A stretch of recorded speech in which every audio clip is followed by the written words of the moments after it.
Sabe quando um filme fica com você mesmo depois dos créditos rolarem?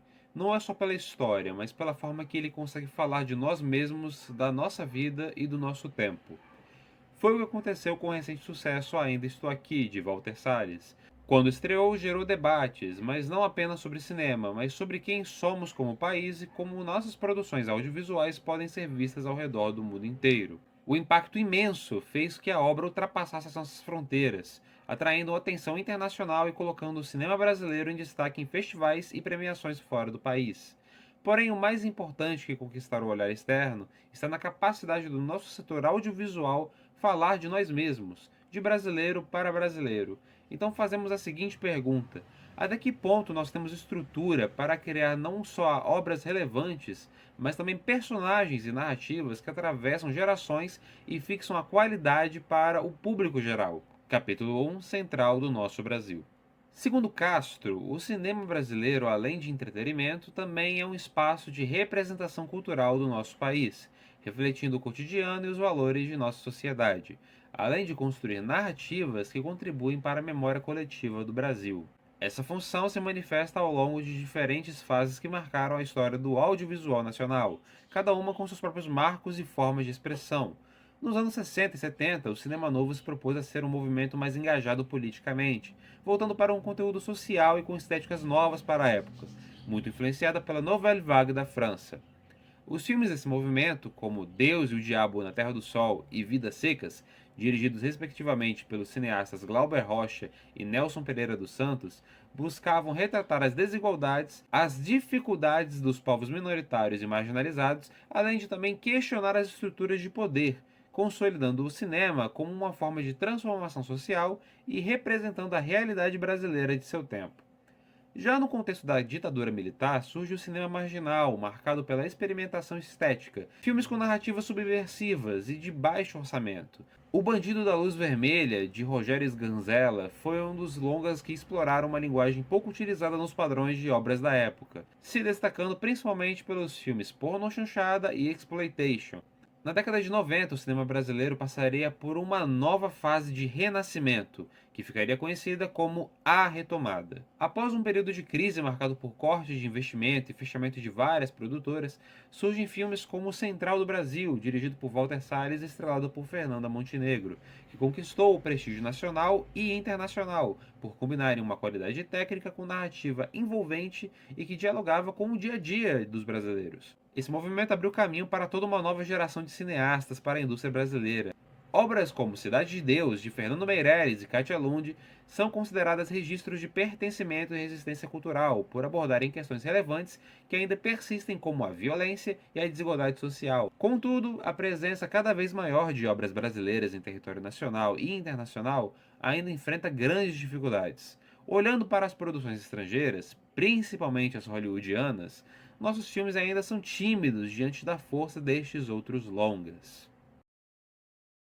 Eu acho que seria muito legal se todas as crianças começassem a ver cinema nacional, animações, cinema nacional e coisas assim, para elas não terem aquela imagem do que é a vida em outro país, porque elas não entendem aquilo. O cinema nacional e qualquer tipo de arte nacional vem para mostrar como é a realidade e como é bonita, é apreciação, e que é necessário a gente ter esse detalhe, assim, é uma coisa muito bonita, porque a cultura sempre tem que estar presente na gente. Capítulo 2: O Alto da Iconicidade. Ao longo dos anos, diversos personagens do cinema brasileiro ganharam reconhecimento e conseguiram marcar gerações de entusiastas da sétima arte.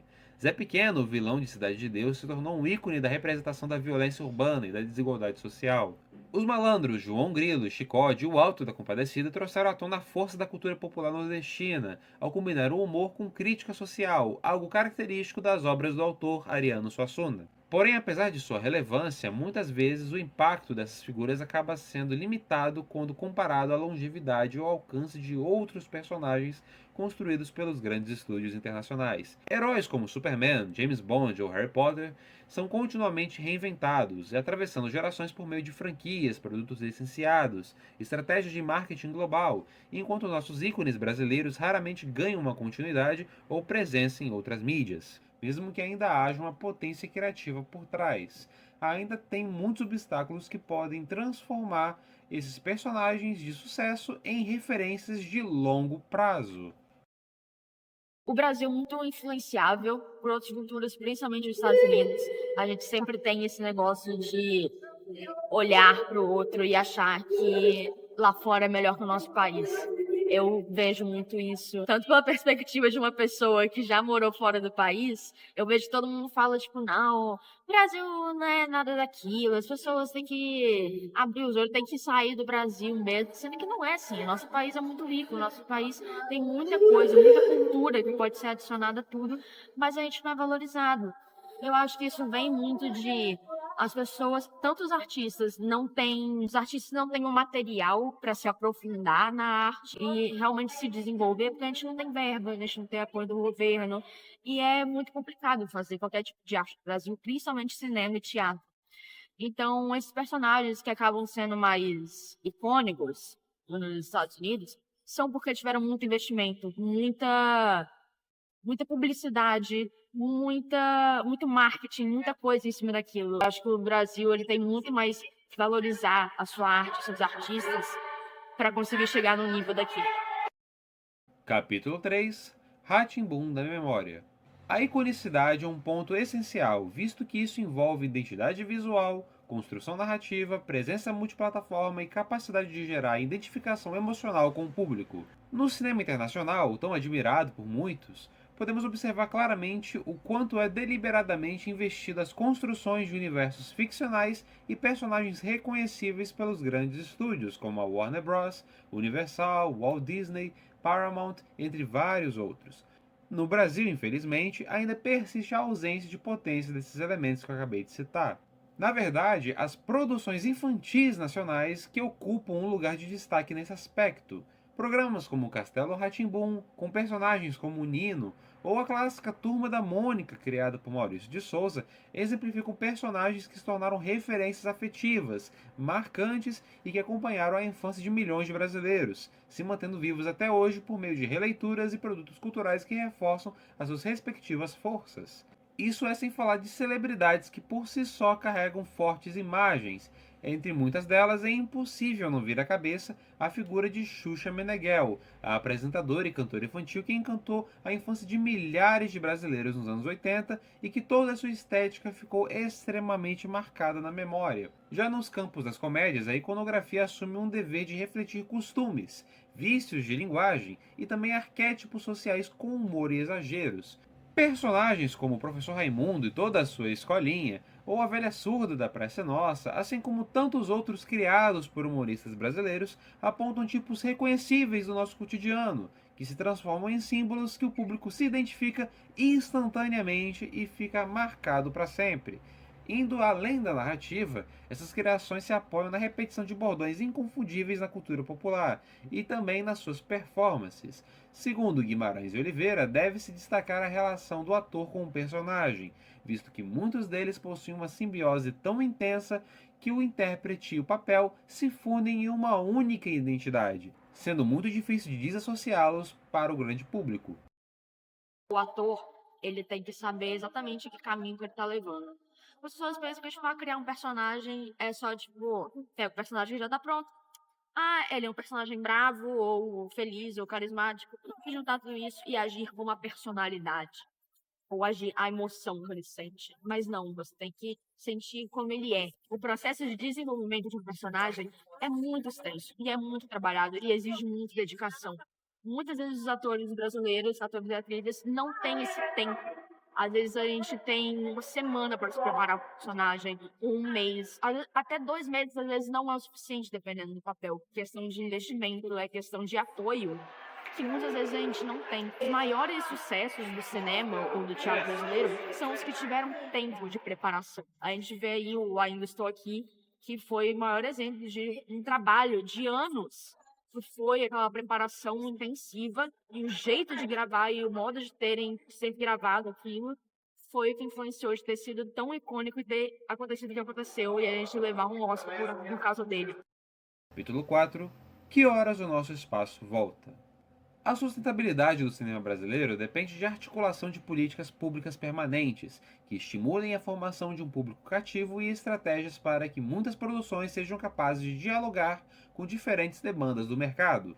A retomada da lei da cota de tela, por exemplo, representa um passo importante para que a consolidação venha, mas ainda não é o suficiente para solucionar todos os problemas estruturais que estão presentes no cenário atual. É preciso que haja uma regulamentação sólida entre o Estado e o mercado, garantindo a inserção desses produtos em mercados globais, refletindo a nossa identidade local e promovendo a sua inclusão nas sessões, como argumenta Candiotto. O acesso às salas de cinema, por exemplo, no Brasil, continua sendo marcado por várias desigualdades históricas e geográficas. Em junho de 2025, a Confederação Nacional dos Municípios trouxe dados da Agência Nacional de Cinema que mostram que as salas estão distribuídas de maneira desigual, pois a maioria das salas estão abertas na região Sudeste, e se colocar em comparativo com outras regiões do Brasil, em especial a região Norte, somente no Acre tem apenas 6 salas concentradas no município de Rio Branco.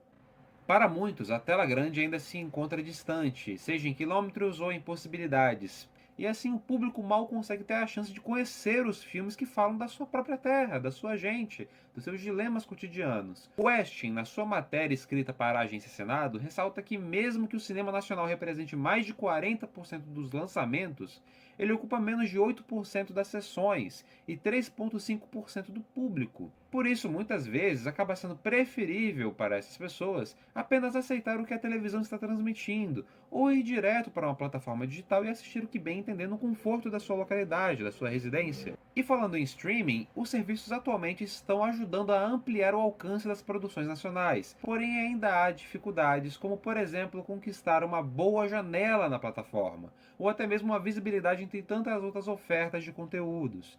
As políticas públicas de incentivo, como as leis Paulo Gustavo e Edir Blanc, acabam sendo considerados instrumentos de extrema importância para os produtores da indústria, para que assim possam sustentar as suas produções, mas como sempre tem mais um obstáculo a ser lidado após superar o outro. Eu acho que as cotas são muito importantes em qualquer aspecto, ou seja, as cotas, muita gente reclama delas e eu vou te dizer que eu não sou tipo super estudada sobre isso, mas eu acho que a gente precisa sim delas. A gente sabe que a arte não é fácil de se adentrar. Você tem que ir para uma aula, você tem que ter um professor, você tem que estar no lugar certo, na cidade certa, no estado certo. E se você não estiver lá, e você não tiver dinheiro para ir para lá ou se acomodar lá, você não consegue estudar. As cotas, principalmente para pessoas de baixa renda e pessoas que são desprivilegiadas, são muito importantes para a gente ter esse acesso, para conseguir levar a arte para essas pessoas, conseguir levar o acesso ao cinema, ao teatro, à cultura. E sem isso seria muito mais difícil. Capítulo 5: O fim e o novo princípio. O cinema é uma poderosa ferramenta de comunicação e construção cultural, mas como acabamos de ver, ele carrega ainda muitos desafios que dificultam seu pleno desenvolvimento. Personagens e obras que marcaram a época evidenciam que há um campo extremamente fértil para a consolidação de ícones que dialogam com diferentes gerações, ao mesmo tempo que revelam o melhor da nossa diversidade. O equilíbrio perfeito entre a política, o mercado e a criatividade podem transformar o nosso setor em um patrimônio capaz de refletir quem é, de fato, o povo brasileiro e, principalmente, também projetar ainda mais quem nós podemos ser.